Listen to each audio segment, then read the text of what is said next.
అయ్యో, తను పాయింట్లో 100 రూపాయలు పెట్టి మర్చిపోయినట్టున్నాడు. వెళ్ళి ఇచ్చేసి వస్తాను.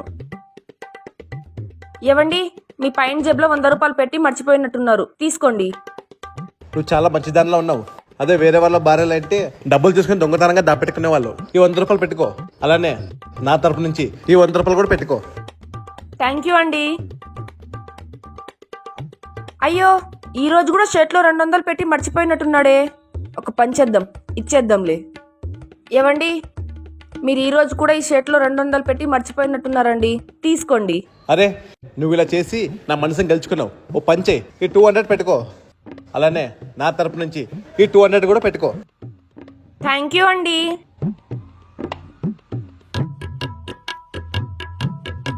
అరే, దీంట్లో ఈరోజు ఒక్క రూపాయి కూడా పెట్టలేదు. నేనేమో మేకప్ కిట్ కొనుక్కోవాలనుకుంటున్నాను, అదేమో 3000 రూపాయలు. ఏం చేయాలి? ఒక పని చేద్దాం.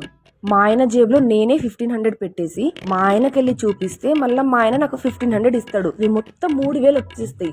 నాకు అప్పుడు ఈజీగా మేకప్ కిట్ వచ్చేస్తుంది.